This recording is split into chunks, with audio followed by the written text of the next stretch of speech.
هەوراز و نشێوەی کە هاتە ڕێگایان ژیانە خۆشەکە ئەبێت دوورکەونەوە ئەم ژن و مناڵە و ئیبراهیم بگەڕێتەوە و بەجیان بێڵێ تاقیکردنەوەی خوای پەروەردگارە. ئالێرەدا پێمان دەڵێت دەوری باوک چییە؟ ئایا ئەم باوکە چی بکە؟ قورئانی پڕبەرەکەت و بەخشش پێمان دەڵێ باوک دەبێت دوو شت بکە. باوکی سەرکەوتوو کەوا کۆڵەکەی تەبایی و خۆشەویستی ماڵە پێویستە دوو سیفاتی هەبێ. هەمیشە دەم بە دوعای خێر بێ، بەردەوام دوعا بکە. چەند جوانە کاتێک کە هاوسەر و مناڵەکان دەبینن باوک دوعای خێر دەکا، بەردەوام دەم بە دوعایە. دوعا ناکە، دوعای شەڕ ناکە، دوعای فەوتانیان لێ ناکە، دوعای لە ناوچوونی خۆی ناکە، بەڵکو دوعای پاڕانەوە لە پەروەردگار کە دەرگای خێریان لێ بکاتەوە. دووەمیان لە سیفاتی باوک گەشببینیە، باوکی سەرکەوتوو کە دەبێتە کۆڵەکەی تەبایی و خۆشەویستی بۆ ماڵ بەڕێزان کەسێکی گەشببینە. بەڵگەمان چییە؟ بەڵگەمان قورئانی پڕبەرەکەت و بەخششە. خوای پەروەردگار لە سوورەتی ئیبراهیمدا یەک سوورەتی گەورە لە قورئانە بە ناوی ئیبراهیم پێغەمبەرەوەیە. سوورەتی ئیبراهیم ئاەتی 37 دەفەرمێ ئیبراهیم کاتێک کە مناڵەکەی و هاوسەرە گەنجەکەی لەو شوێنەدا بەجێهێشت فەرمووی ربنا إني أسكنت من ذريتي بواد غير ذي زرع عند بيتك المحرم ربنا ليقيموا الصلاة فاجعل أفئدة من الناس تهوي إليهم وارزقهم من الثمرات لعلهم يشكرون. پەروەردگارە ئەی خوای من و هاوسەر و منداڵم و هەموو بوونەوەر، یا رب العالمین داوات لێ دەکەم و حاڵی من دەبینی کە بەڕاستی من هاوسەر و منداڵەکەم لە شوێنێکی بێ ئاو، بێ کشت و کاڵ، بێ ئاوەدانی، بێ ئەوەی ماڵی خێمەیەکی لێبێ، هاودەمێکی لێبێ، هاودەنگێکی لێبێ، لە لای ماڵە پارێزراوەکەی تۆوە بەجێم هێشتن. خوای پەروەردگار بۆ ئەوەی کەوا بەردەوام پەیوەندیان لەگەڵ تۆدا هەبێ، یادی تۆ بکەن، زیکرت بکەن بە نوێشکردن. دڵم خۆشە کە هاوسەرم ڕوو لە خوای پەروەردگارە، پەیوەندی لەگەڵ خوادا بەهێزە بە نوێشکردن. اینجا سەیری گەشببینی ئیبراهیم کە ئەم شوێنە قەترەیەک ئاوی لێ نییە، ڕۆکێکی لێ نەڕواوە، درەخت و سێبەرێکی نییە. باوکی گەشببین داوا دەکا فەجعل ئەفئیدەة من الناس تهوی إليهم. خوای ئێستا ئەم شوێنە کە من مناڵەکەم و هاوسەرم تیا بەجێهێشت هیچ مرۆڤ و زیندەوەرێکی لێ نییە.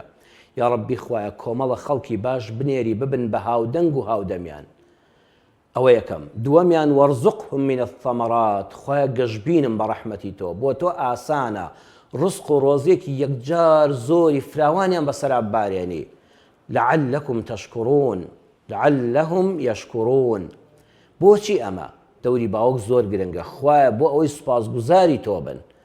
باوک بەردەوام لە کاتی بوونی قەڕەباڵغی و خزم و کەس و کار لە دەوری خۆیدا و لە کاتی هەبوونی پارە و دینار و دۆلار و سارەی گرانبەها و ماڵی جوان و ڕازاوەدا ئەبێ ئاگاداری مناڵەکانی بکە، پێیان بڵێ ڕۆڵەشی نەکانم، هاوسەرەکەم ئاگاتان لە خۆتان بێ، پۆز بەمەوە لێ نەدەن بەسەر خەڵکە. ئەمە شایانی پۆز لێدان نییە بەسەر خەڵکە، شایانی فەخرکردن و خۆ هەڵکێشان نییە، ئینا خوا لێمان دەستێنێتەوە، بەڵکو شکری خوای پەروەردگار بکەن. زۆر زۆر گرنگە باوک وەکو ئیبراهیم بێ، دایمە دەم بە دوعای خێر ئەم مناڵە و ئەو خێزانە بەڕاستی دڵیان دەگەشێتەوە ڕەبەنا پەروەردگار هەیە. دووەم باوک بەردەوام گەشببین بێ، نەڵە دەمرین لە برسانە و ئیشمان نەماوە بەخوا زەحمەتە لەم گرفتاری ڕزگارمان بێ. جا باوک کە قیادەی ماڵە ئاوا بێ، ئەبێ هاوسەر چۆن لێ بقاومێ، ئەبێ مناڵەکان چۆن ڕۆژبین بن. ئەی باوکانی بەڕێز لەم بەرنامەیەوە داواتان لێ دەکەم خوا ڕەحممان پێ بکا بە خۆم و بە ئێوە بەردەوام گەشببین بن، گەشببین بن بە ڕەحمەتی خوا. بۆ خوا زۆر ئاسانە مەکەیەکی وشکی بێ ئاو بزانێ ئێستا چی لێ، ئێستا لە مەراسیمی حەجا سەیریکە. ئەو شوێنە ڕۆژگارێک یەک مرۆڤی لێ نەبووە، ئێستا بە ملیۆنەها خەڵک ڕووی تێدەکا بە گەشببینی بە دوعای پیاوێکی ئیماندار بە پێغەمبەرێکی خوا کە ئیبراهیمە. تۆش بەندەی خوای، تۆش شوێنکەوتی ئیبراهیم پێغەمبەری، تۆش شوێنکەوتی محەممەدی مستەفای صلی الله عليه وسلم. گەشببین بە پاشان کە خوا زۆری پێبەخشی بڵێم بۆیە داوا دەکەم خوا ئەمانەمان بداتێ، دەورم قەڵەباڵغ بێ، کەس و کارم زۆر بێ، هاودەم و هاودەنگم زۆر بێ، ڕزق و ڕۆزیمان فراوان بێ، گیرفانمان پڕ بێ، ماڵمان ئاوەدان بێ، خانومان خۆش بێ، سیارەمان گرانبەها بێ. بۆچی؟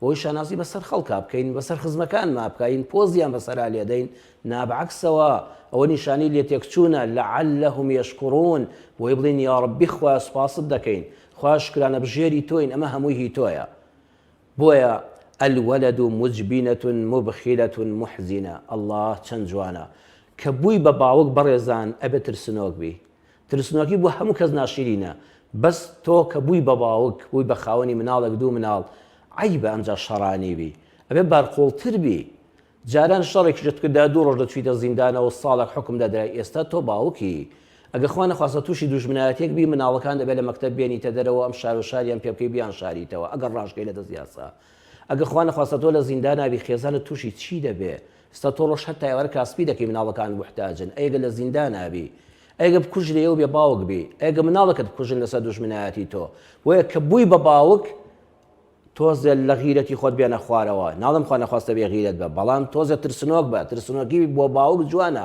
لە پێراوی چیدا لەسەر هەموو قسەیە لەسەر فولایەتێک خەڵک مەکوژە لەسەر هۆڕنێک ئاوەڕ بۆ خەڵک مەدەوە هەر یەکێ قسەیەکی ناسازی کرد جوابی مەدەوە چونکە تۆ باوکی لەبەر خاتی مناڵەکانت جاران دەست بە گیفان تا دەکرد دەگوت مشکیلەنی ئەمڕۆ پارەم پێ بێ پێ نەبێت نا ئەمجا بێت تۆزێ لەبەر خاتری مناڵەکان بەخوا دەست پێوە بگری تۆزە بەخیل بی بەخیلی بۆ باوک جوانە چروک نەمابە بەڵام بەخیلی واتە دەست پێوەگرتنت پێ بێت تۆ کوڕە هەرزەکارەکەی جاران نی کە هیچ مەسئولیەتێکت لەسەر شان نەبێ ئێستا مەسئولی خێزان و منداڵەکان لەسەر شانە ئەبێت خەمت هەبێ جاران گوتنانی شەوم هەبێ خەمی بەیانیم نییە ئەبێ خەمی چەند ساڵی داهاتووی کچەکەت هەبێ کە بە شووددا بە حرمەتەوە بە شووی دەی بتوانی شتێکی لەگەڵا پێشکەشکەی ئەبێ خەمی کوڕەکەت هەبێ کە ژنت بۆ هێنا بە گیرفانی خاڵی نەچێ دەرگای خەڵک محزینەتون ئەبێ حوزنت هەبێ باوک ئەبێ ترسنۆک بێ باوک ئەبێ بەخیل بێ لە ماڵەکەی دەست پێوە بگرێ وەکو جاران باوک ئەبێ حوزن و خەمی منداڵەکانی هەبێ ئەمە پەیامە کەواتە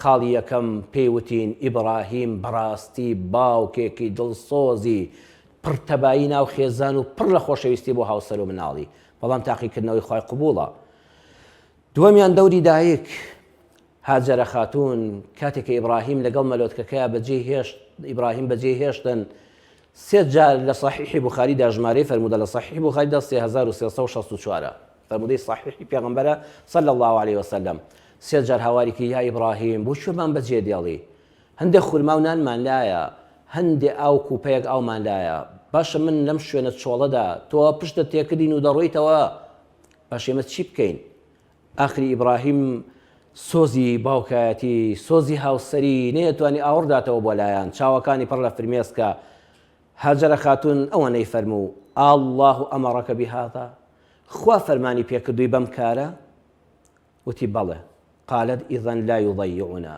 دەی بێ خەمم خوا زایەمان ناکە مادام بە فەرمانی خوای پەروەردگارە ئیذەن لا یضەیعونا من دڵنیام خوا زایەمان ناکە خوا ئافرەتانی بەڕێز کە بوونە دایک ئێوەش ئاوا گەشببین بن بە ڕەحمەتی خوا مادام کارێک خوا لێ بەسەرهێنابین خوا زایەمان ناکە لەم تاقیکردنەوەی ڕزگارمان دەکا چۆن پیاوەکە باوکەکە گەشببین بوو بە ڕەحمەتی خوا زۆر گرنگە هاوسەری ژیانی ژمێردەکەی نەڕوخێنێ ئەویش ئاوا بڵێ ئیذەن لا یضەیعونا والله دڵنیام خوا زایەمان ناکە بەڕێزان چەند ڕۆژێکمانەوە خواردنەکە بەرەو تەواوبوون ڕۆیشت مناڵ ئافرەتەکە شیویتیان نەما چونکە خواردن نەما کوپەی ئاوەکەش تەواو بوو هاجرە خاتون سەرڕای تینوێتی و برسێتی خۆی کە سەیری ئیسماعیلی کۆرپەی دەکرد لێوەکانی وشک بۆ و دەگریا لە تینوان و لە برسانە بەڕاستی ئاگل لە جەرگی بەربوو بەڵام دانیشێ نە چۆ سەر کێوی سەفا ناومێد نییە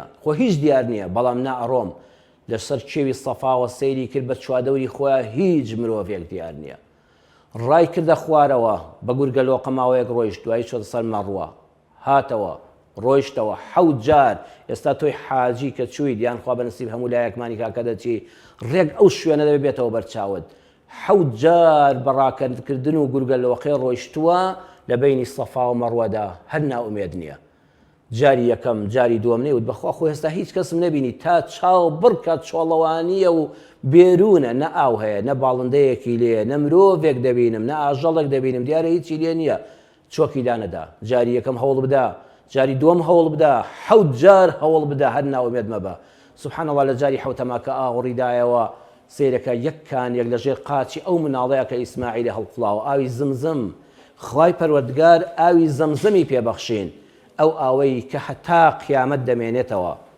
لێرەدا دوو دەرسی گەورەی پێوتین. یەکەمیان پێوتین لە ژیانی هاوسەریدا ئەکرێت چاوەڕێبی هەژاری تێدا بێ.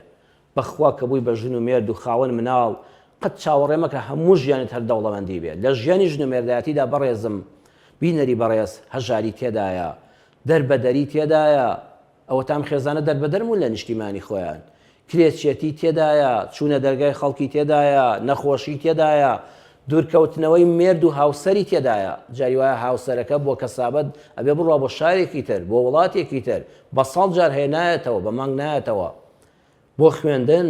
چەندین هاوسەر دەڕوا ئەم شێرەژنە لەسەر مناڵەکان دادەنیشێ وەکو هاجەرە خاتوون داوری دایکێکی بە هیممەت دەبینێ. جار هەیە بۆ جەنگ و جیهاد و تێکۆشانی پێناوی خوادا بۆ بەرگری لە خاک و نیشتیمان و ڕێز و حرمەتی موسڵمانان و هاو نیشتیمانیان ئەم ئینسانە دەڕوات چەک دەکاتە شانی لە سنوورەکاندا دەمێنێتەوە. ئەم دایکە قارەمانە هاجەرە خاتون ئاسا ئەبێ هەوڵ بدا تێکۆشان بکە، بگەڕێ حەوت جار ئەم شاخ و ئەو شاخ ئەم دێ و ئەم دۆڵ و ئەو دۆڵ بکە بۆ قومێک ئاو، بۆ پارویەک نان، ناومێد نەبێ لە ژیان.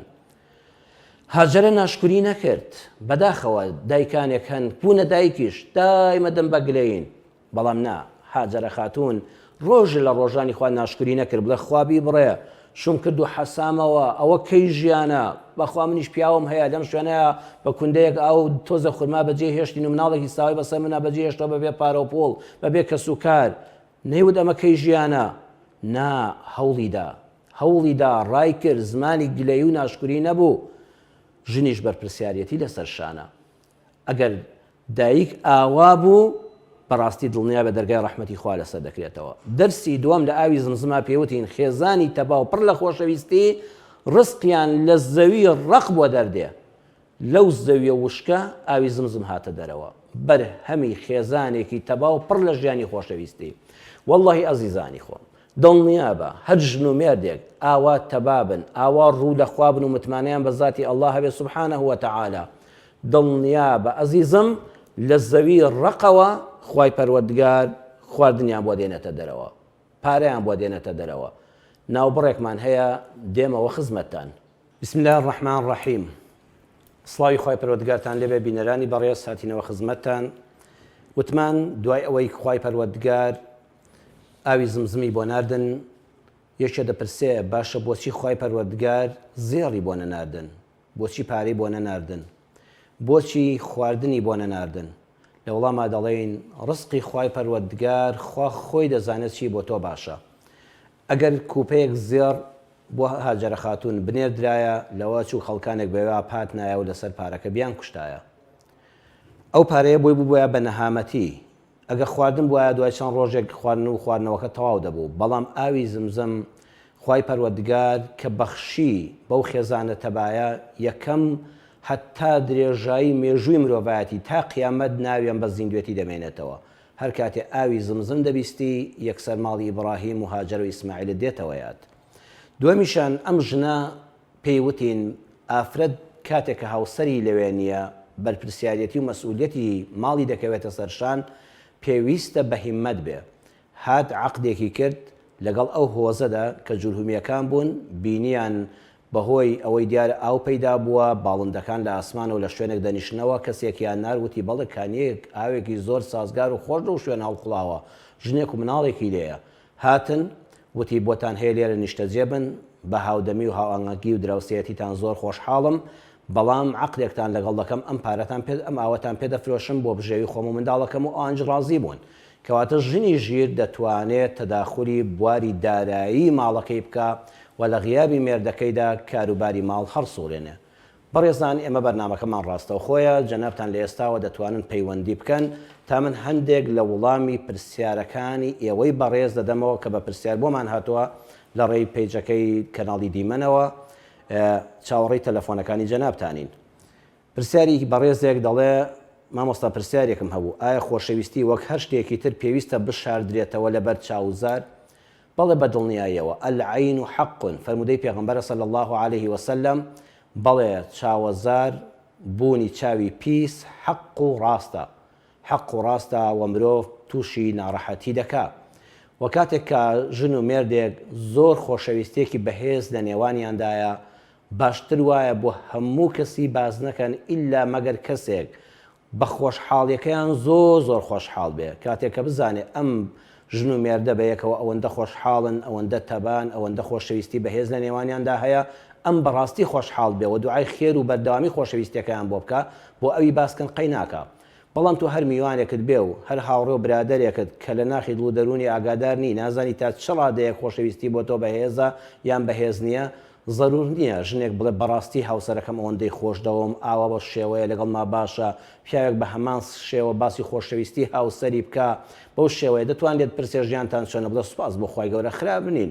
ژیانی ژن و مێردایەتە جاری وایە شەڕە دەنوک و قسەشی تا پەیدا دەبێ با کارێکی وانەکەی بکەوێ بەر چاوەزار یعنی چی یعنی چاوزاری خەڵک ئەوەندە شتەکانت تەنانەت خۆشەویستی نێوان ژن و مێرد من وا ئەزانم کە پێویست ناکە بیخێ بەر چاوی هەموو خەڵک با خەڵک بزانێ ڕێستان لە نێواندا هەیە ئەمە زۆر شتێکی باشە ڕێزگرتنی ژن و مێرد بۆ یەکتر لەبەر چاوی میوان لەبەر چاوی خزمان لەبەر چاوی هاوڕێیان و دۆستان بە ئاشکرا بێ بە ڕێزگرتنی یەکتر تەنانەت ئەو کاتەی بینیشان وەک پێویست باش نییە هەرگیز نەهێڵن بێ ڕێزی بەرامبەر یەکتر بکرێ بەڵام باسکردنی ئەو هەموو خۆشەویستی قوڵی لە نێواندا هەیە پێویست ناکە بان نەکەوێ بەر چاوی خەڵک و زاری خەڵک بەڕێزێکی تر پرسیوێتی سڵاو مامۆستا ئایا دەربڕینی خۆشەویستی بە مانگ و ئەستێرە و شتی تر ڕێگە پێدراوە پێویست بە شتانە ناکە من زۆر لە پرسیارەکەش بەجددی تێ نەگەیشتم مانگ و ئەستێرە و شتی تر بەڵام کاتێک کەسێک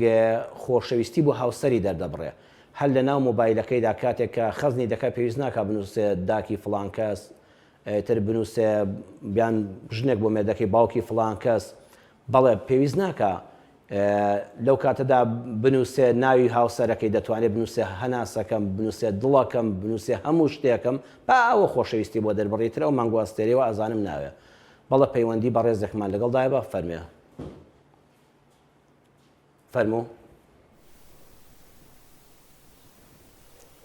فەرموو بە ڕێزم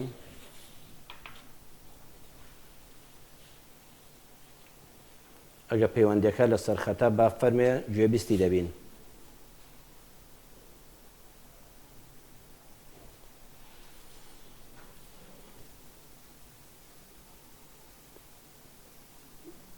تا پەیوەندەکە حاصل دەبێگە خەلەلێکە بێت لە پەخشدا لە وەرگرتندا وەڵامی پرسیاریشتە بدەمەوە وە سڵاو مامۆستا بۆچی هەمیشە خاڵ خۆشەویستترە لە کەسانی تر ئایا پەیوەندی بە گەورەی دایکەوە هەیە هەر لە کوردەواریدا وتویانە خاڵ خۆشەویستترە بە دڵنیاییەوە خۆشەویستی دایک مافی دایک سێ جار لە پێش باوکەوە هەیە و لەوە تەسیێت تەسیری زیاتری هەبێ بەڵام ئێمە ئەبێت زۆر ئەو خاڵە پرسیارێکی جوان و جەوهەریە بۆ خۆشەویستی و تەبایی ناوماڵ هەرگیز نابێت منداڵەکان وا فێر بکرێن جیاوازی نێوان خاڵەکان و مامەکان هەیە بە پێچەوانەوە دەوری باوک ئەوەیە بڵێ بەردەوام ڕێز لە خاڵتان بگرن خاڵتان ئەوە برای دایکتانە ئەو برای منە ئەوە خۆشەویستە ئەوە پشت و پەنامانە باوکی ژیر بەردەوام لە لای مناڵەکانی مەدحی خاڵیان دەکا بە چاوی ڕێز و حرمەت و خۆشەویستەوە باسییان دەکا و دایکی ژیریش لەبەر چاوی مناڵەکانە هەرگیز کارێک ناکە کە بەس باسی ماڵی براکەی و خۆشەویستی بۆ براکەی و بۆ خاڵیان و خاڵتان ئاوایە بە پێچەوانەوە مەدحی ماڵی مامەکانیان دەکا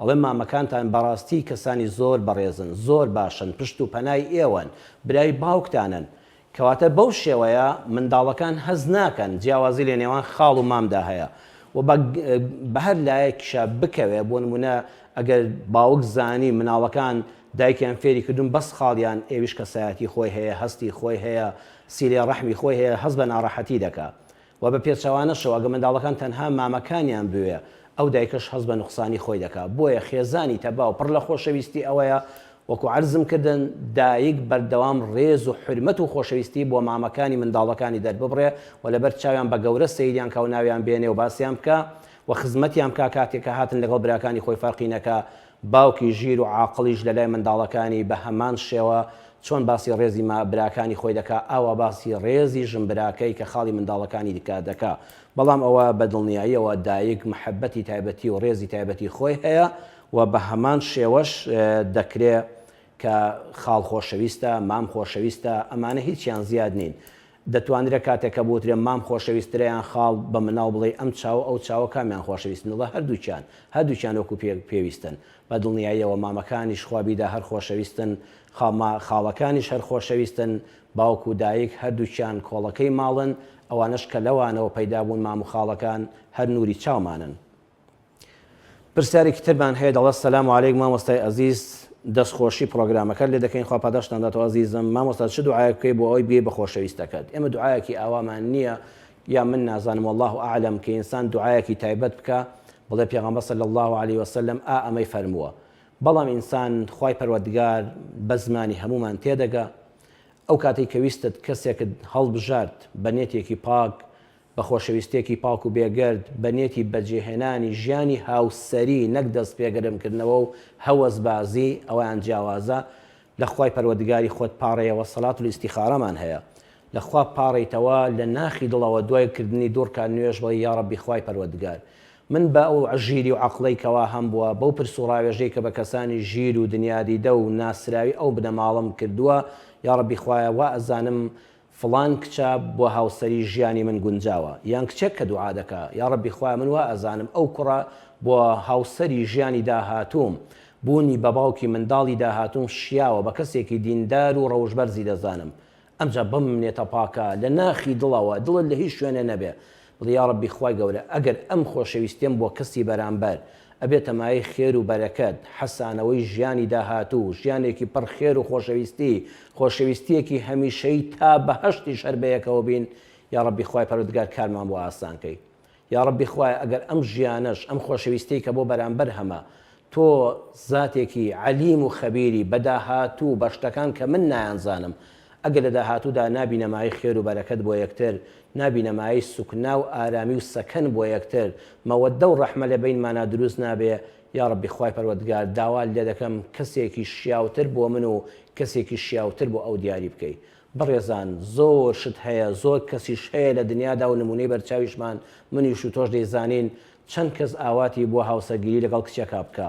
ئێستا بە هەمان ئاواتەوە دەڕواتە دادگا و لێ ئیجا دەبێتەوە چەند کەس هەبووە لەوانەیە سەدان جار پرسیاری ئاوای کردبێ و دوعای کردبێ بە نسیبی کوڕێک بوو بێ ئێستا دەبێت سەدان دوعا بکە تا لە دەستی ئەو کەسەی کە بە حیساب خۆشەویست و ڕزگاری بێ بۆی ئەگە کارەکانت دایە خوای پەروەردگار ئاوا لە نێتی ناودڵی خۆتە بەرە بەیانێک پێش نوێژی بەیانی هەستا دوورکان نوێژی سەڵات و ئیستیخارە بکە دوورکان نوێژی سەڵات الحاجە بکە نوێژی پێویستیش هەیە یا ڕەبی خوا من ئەو پێویستیم هەیە لە ناخی دڵەوە کەسێکم خۆش دەوێ ناوی فڵان کەسە ئەگە خێری تێدایە من بە چاکم زانیوە لە ڕووی دینیەوە لە ڕووی ئەخلاق و ڕەوشتیەوە یا ڕەبی خوایە ئەگەر شیاوە بە نسیبم بێ هاوسەری داهاتوون بێت لە دنیا و قیامەتە بەیەکەوە بین واللهی دڵنیا بە خوای پەروەردگار ئەوەت پێدەبەخشێکە بۆ تۆ باشە دڵنیا بە بەڕێزم لە ژیانی دنیادا هەمیشە خوا ئەو شتانەمان نادێتێک کە پێمان خۆشە چونکە زۆر جار ئەو شتێک کە پێت خۆشە ئێستا کەسێک شەکری زۆر پێخۆشە بەڵام سوکەریەتی شەکریەتی ئەگە بێت و شەکری بە دڵی خۆی بیتی ئەیکوژێ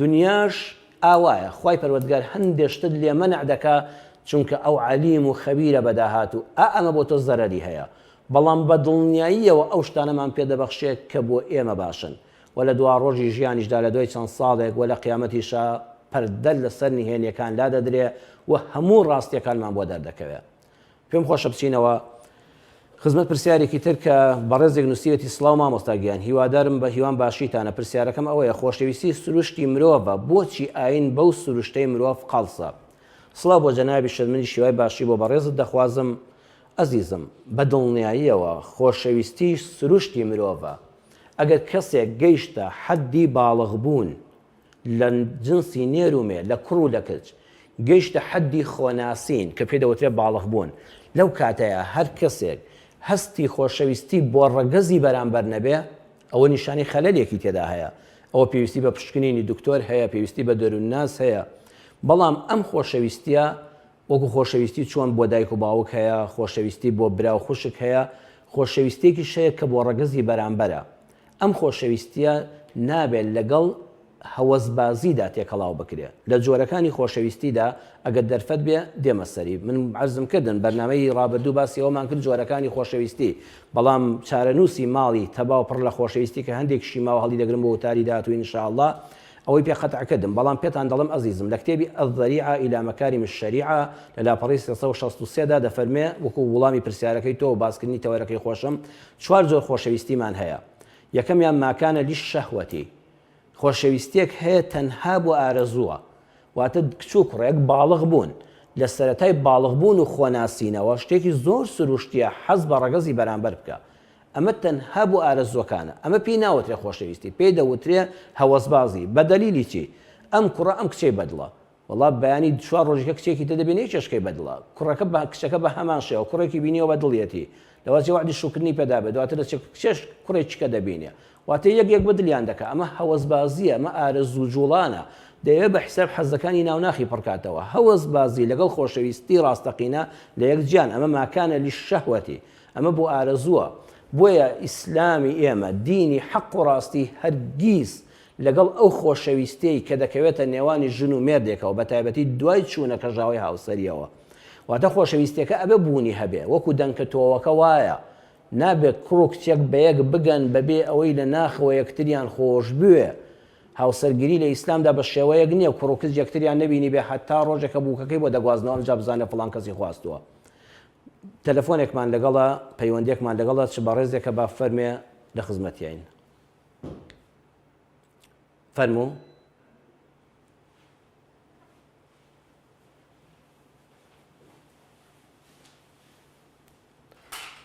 ئەگەر دەنگ بگاتە ئێمە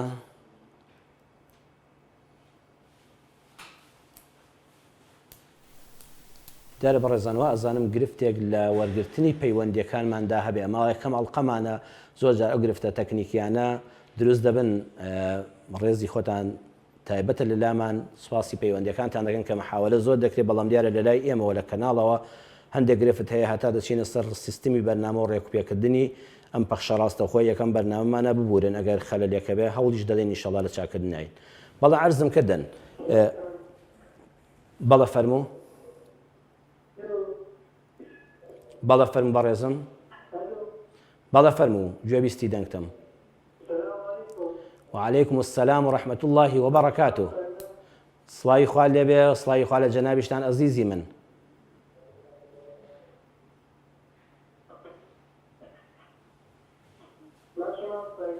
یاخوا سەلامەت بن، ئێمە باشین ئەلحەمدولیلا، سوپاسی خوامان دەوێ، خوا چاک بۆ هەموو لایەکمان بکە.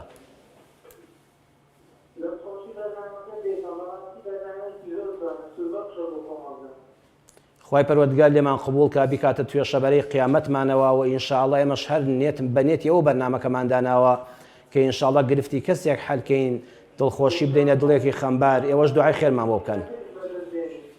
خوای گەورە ڕەحم بە حاڵی هەموو لایەکمان بکە، سوپاسی دوعای خێرت دەکەم، سوپاسی پەیوەندیەکەشت دەکەم. یا ڕەبی لە خۆشەویستانی خوابی دوو کەس کاتێک کە لەبەر خاتری خوا بەبێ هیچ بەرژەوەندێکی دنیایی یەکتریان خۆش دەوێ، مژدەت دەدەمێت کە پێغەمبەری خوا صلی الله علیه وسلم فەرموویەتی لەو حەو کەسانەی کە لە ڕۆژی قیامەتە لەژێر سێبەری عەرشی پەروەردگاردان دوو کەسن کە بەس لەبەر خاتری خوا یەکتریان خۆش دەوێ.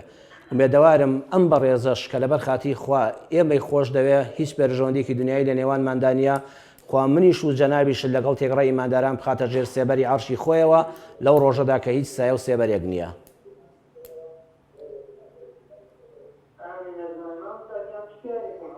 پرسیارەکەشت فەرموو.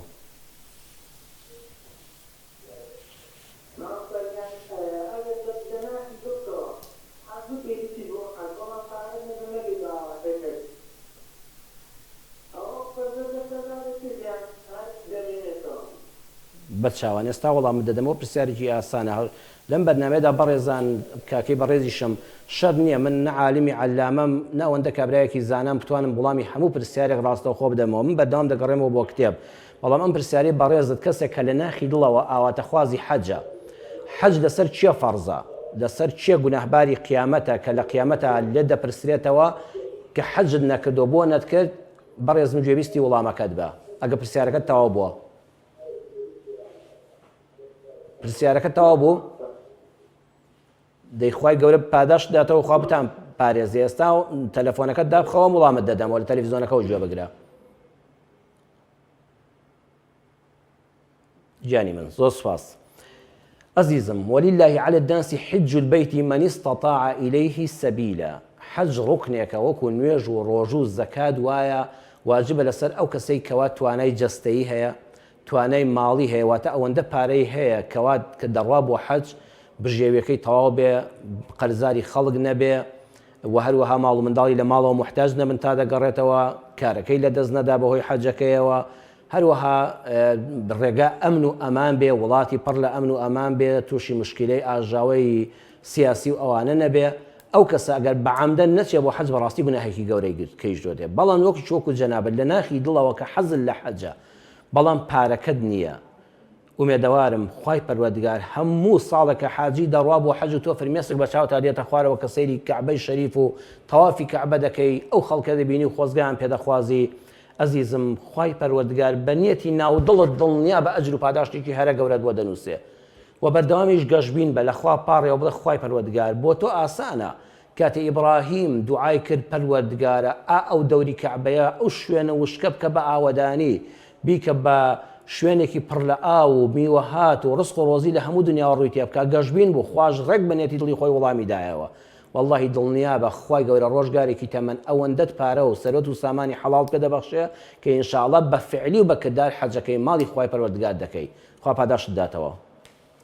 بەڵێ ئەزیزم، هەتا پرسیاری دووەم پرسیارێکی تەلەفۆنێکی تر وەردەگیرێ وەڵامی ئەوە دەدەمەوە. ماکانە لی شەهوەتی خۆشەویستی وا هەیە کەوا لە نێوانی دوو کەسی باڵغدایە بە مەبەستی هەوەسبازی تخوا ئەوە مەناو منێن خۆشەویستی. ئێستا بۆیە زۆربەی کات دەڵێن بۆ تەلاق زۆر بووە، یعنی دوو کەس تەمەنێکی کەمیان هەیە بە حساب بە خۆشەویستی بەیەک گەیشتون کەچی دوایی هەر لە فترەی دەستگیرانیدا لە یەک وەڕزن دەگەنە خانەی هاوسەریەوە تا خەڵکمان بینی لە سێ چوار مانگا بەداخەوە دەستی چووە هاوسەری خۆی کوشتی. گوناه نییە، ئیسلام دژی ئەو بەناو خۆشەویستەیە. ئیسلام نایەوێ خۆشەویستی مرۆڤ گاڵتەی پێ بکرێ، با خۆشەویستی لەگەڵ هەوەسبازی تێکەڵاو نەکەین. تێکردنی ئەوەی وەکو کەسێک زۆر زۆری برسیە بەلای شوێنێکە دەڕوا بۆنی خواردنی بۆ دێ، زۆر مشتاقی خواردنەکەیە، بەڵام کە تێری خوارد ئەمجا قێزی لێ دەکاتەوە، ئەمجا پاڵی پێوە دەنێ. مرۆڤ نابێ وەکو خواردن و حەزە برسیەکان تەماشا بکرێ. خۆشەویستی بووە بە یەک گەیشتنێکی پاک و پوختە بەنێتی هاوسەرگیریەکی حەڵاڵ کە ئیسلام قەت لەگەڵ ئەوەدا ناتەبانیە. دووەمیان ماکانە لیل منفعەتی، کەسێک کەوا بۆ سوود و بەرژەوەندی یەکتریان خۆش دەوێت. دوو کەسن سوود و بەرژەوەندێکی دنیایی لە بینیاندا هەیە، وەکو چێ ئەتوجار، ئەو کەسانەی کەوا بازرگانن. دوو کەس بازرگانیان بە یەکەوە هەیە، مامەڵە و کڕین و فرۆشتنیان بە یەکەوە هەیە، ئیستیفادەیەکی مادی باشیان لێ کردووە، سەیەکی مەدحی یەکتر دەکەن، خۆشەویستی بۆ یەکتری دەردەبڕن. یان ئەصحاب الصناعات، ئەوانی کەوا خاوەن پیشەن، کەسێک کۆمپانیایەکەیە، کەسێک کۆمپانیای شتری هەیە، تەبادولی کەلوپەلیان لە بەنێواندا هەیە، ئەم دوانش تەماشا دەکەی بەهۆی منفعەتەوە یەکتریان خۆش دەوێت. بەڵام ئەمە کەی بەقای دەبێ، کەی کاتی نییە وتراوە دۆستایەتی یعنی یەکسانە بەڕازگۆیی لەگەڵ قوربانیدان. ئەزیزم، دۆستایەتی یەکسانە بەڕازگۆیی زەڕبی قوربانیدان. هەر کەسێک لە پێناوی مەسلحەتێکی دنیاییدا وەکو تیجارەت و بازرگانی و ئەوەدا یەکتری خۆشویست دەبێت هەم ڕازگۆ بن لەگەڵ یەکتر، هەم قوربانی لە پێناوی یەکترا بدەن. پەیوەندێکی تەلەفۆنی ترمان لەگەڵا با فەرمێ. فەرموو ئەزیزم. چێ لەسەر هێڵی تەلەفۆنە گوێبیستی بەڕێستین؟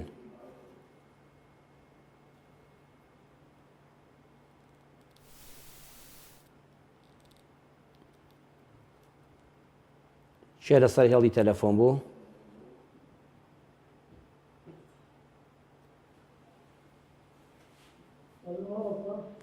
بەڵە فەرموو. فەرموو بەڕێزم.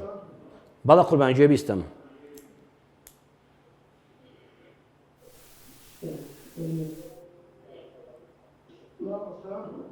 گیانی من بەڵێ گوێبیستی جەنابتم، فەرموو. وابزانم تەلەڤیزۆنەکەت کەسکەی لە ڕێی مۆبایلەکەوتەوە دەتوانانی گوێ بگری. بەڵێ من گوێبیستی جەنابتم.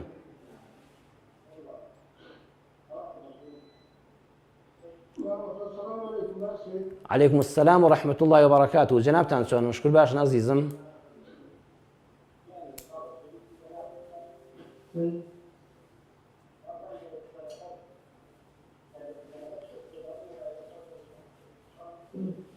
تەلەڤیزۆنەکەت کەسکە لە ڕێی مۆبایلەکەتەوە. بەڵە فەرموو.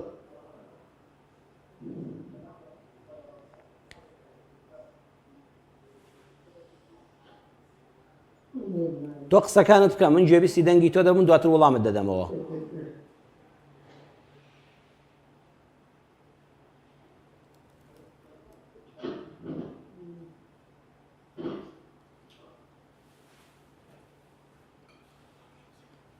بڵێ بەداخەوە دەرت تەلەفۆنەکان خەلەلێک لە خێڵەکەدا هەیە. سوپاس بەوە بەڕێزەی کە بەشداری کرد، زۆر سوپاس بۆ تەلەفۆنەکەت هەرچەند کە بەداخەوە پرسیارەکان نەگەیشت. دۆستایەتی ڕاستەقینە کە بەردەوام دەبێت لە نێوان دوو کەساکە وەکو بازرگانێک، وەکو دوو دوکاندار، وەکو کەسێک کە مامەڵە دەکەن بە دوو مەرج دەمێنێتەوە. ڕاستگۆ بن، قوربانی بدەن بۆ یەکتر. هەر وەختێ ڕاستگۆیی لە نێوانیاندانە بۆ دڵنیا بە ئەم خۆشەویستیان وردە کاڵ دەبێتەوە لە ناودەچە درۆ لە یەکتر دەبێنن دوو لەڕی جەنابتان. قوربانی دانیش هەر کەسێکە مەسلحەتی لەگەڵ کەسێکە هەبوو لە پێناوی مامەڵە و کڕین و فرۆشتنا یەکتریان خۆش دەویست. ئەگەر ئەوەندە ورد بوون وڵات تۆ لەوێدا 5,000 زیاترت بەرکەوتەوە 2,000 کەمترت بەرکەوتەوە دڵنیا بەوەست کۆتایی بێدێ. ئەبێ قوربانی بدەن نەک لە ڕێیەکیشیانەوە، هەر یەکیان هەر قوربانی بداوی تریان هەر بخوا. ئەبێت جارێک تۆ زیاترت قازانچکەوە گوێمە دەیە من شتێکم بەلادا دێ دەبێت قوربانی لە پێناوی یەکتردا بدەن. دۆستایەتی مانەوە بریتە لە ڕاستگۆیی زەڕبی قوربانیدان. سێمیان تێکەڵەیەکە، خۆشەویستیەکە تێکەڵە لە نێوانی مەسلحەت و شەهوەتدا. بۆ نمونە کچێک کوڕێکی خۆش دەوێن لە بەرەوەی دەوڵەمەندە، عشقی پارە و سیارە و سەروەت و سامانیەتی یان عشقی ئەوەیە بەوە خۆشی دەوێت کە بیبە بۆ دەرەوەی وڵات و ئیقامەیەکی بۆ وەرگێ. ئالێرەدا کچەکە منفعەتێکی لەبەرچاوە نەک خودی کەسەکە، بەڵام بەرامبەر کچەکەی پێجوانە شەهوەتی بۆی جوڵاوە حەزی بەجەستەی کچەکەیە. ئالێرەدا منفعەت و شەهوەت تێکەڵاو بوون، ئەمەش کاتەکەی زۆر بە ئاسانی کۆتایی پێدێ و درێژە ناکێشێ. چوارەمیشان ماکان لیل فەضیلەتی، ئەو کەس شتەیەکەوە بۆ فەضیلەت و بۆ چاکەیە. بۆ نمونە قوتابیەک فەقەیەک مامۆستاکەی خۆی خۆش دەوێستا و مامۆستانی ئێمە جێگان بەهەش بێ حتا مردن هەرگیز لە یادیان ناکەین. جاران خوێندکارێک لە سەرەتاییدا کە لە بەردەستی مامۆستایەکە بوو حتا مامۆستاکە دەمر هەر بەردەوام دوعای خێری بۆ دەکرد. ئەو کاتێک کەسێک لە پێناوی خوادا مامۆستایەکی ئاینی خۆش دەوێت ئەڵێ لەبەرەوەی جاران فەقەیەکیان دەبینی دەیگوت قورئان لە سنگایەتی خەڵک لە ڕێگا پێشی نەدەکەوت. بەم شێوەیە ئەو خۆشەویستیانی کە لە پێناوی خوادا بێ لە پێناوی شتێکی جوانی ئاینیدا بێ بەدڵنیاییەوە درێژیان دەبێ. بۆیە ئەوە زیزەی کەوتی خۆشەویستی لە سروشتی مرۆڤە بەڵێ وایە، بەڵام ئاینی ڕاستەقینە هەرگیز پێچەوانێ نێ لەگەڵ خۆشەویستی بەڵکو پێچەوانەیە لەگەڵ هەوەسبازی. بەڕێزان بەرنامەکەمان لێرەدا کۆتایی پێهات و کاتەرەوەندەی بدەرفەت پێداین. ئینشاءڵڵا لە ئەڵلقەکانی داهاتوودا زیاتر لەسەر ماڵی تەبا و لە خۆشەویستی ناوخێزان و پەیوەندیەکانی ئێوەش ومێدەوارم پرسیارەکانتان بە فێڕۆ ناچنەوەی وڵامیش نەدراوەتەوە لای من پارێزراوە و ناوبەناو وڵامیان دەدەینەوە پرسیاری زیاتر بنێرن هەوڵدەم پەیوەندیەکانتان ئینشاءڵڵا بە جوانی وەرگیرێ. ومێدی سەرکەوتن بۆ هەموو لایەکتان دەخوازم، ماڵی هەموو لایەکمان پڕ بێ لە تەبایی و لە خۆشەویستی. والسلام عليكم ورحمة الله وبركاته.